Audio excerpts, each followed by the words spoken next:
Hi, I'm Randy with Accomplished Quilting, where we make quilting easy.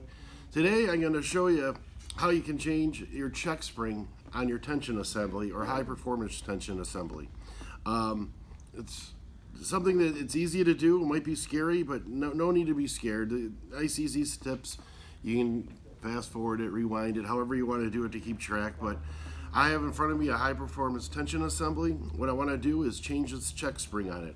So the first thing I'm going to do is just rotating it over. They're going to take the knob right off. What I like to do is kind of keep it sequential. After I get this done, I put it here.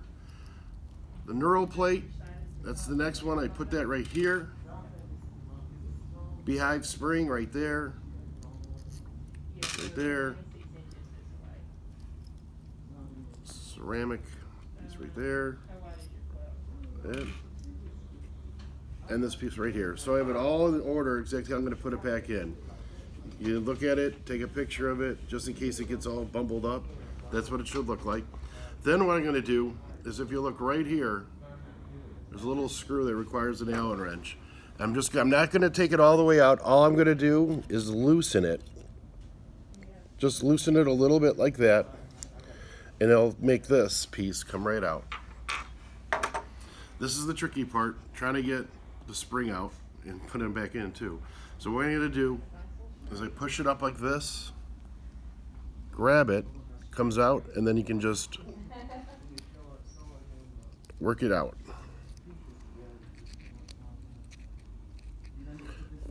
It's fortunately sometimes it's a little bit of a, there we go. That comes right out. I'm going to put the new one back in. Want to make sure it's incorrectly. So I want to make sure I have it going the right direction. So what I'm going to do is take this top part right here, put it up like this, and it just plugs right back in just like that.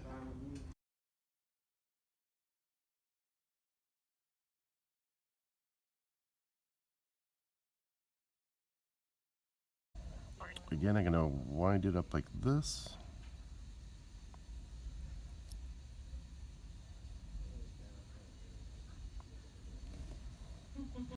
Next, I'm going to go through everything I took out, putting it right back in.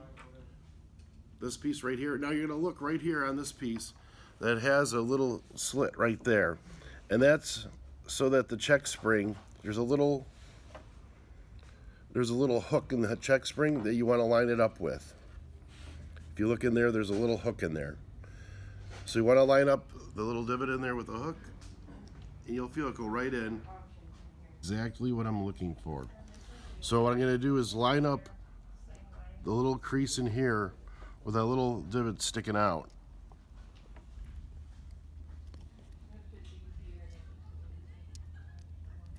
And it just pops in just like that. You'll see this little piece pop right out, and then you're going to take it like this and just tighten it up again.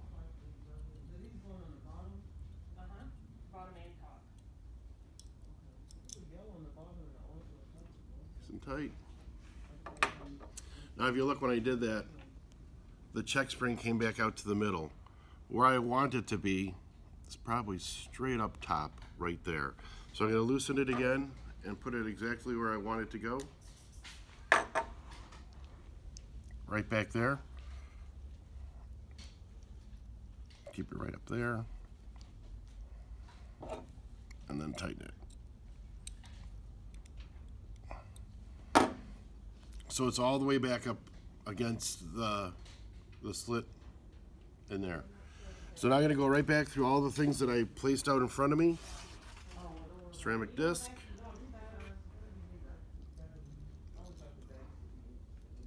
There.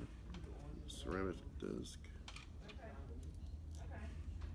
Beehive spring. Knurl plate. You want to make sure that the rivets in the knurl plate are out, are up or out, showing, so they coincide with the rivets in the plastic handle.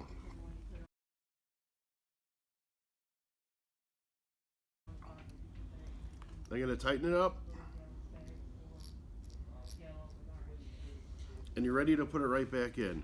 Now, one thing I wanted to point out is the check spring itself might look a little low, but you can always adjust it with your fingers and bend it to exactly where you want it to go. I'm pretty happy with where it is right there.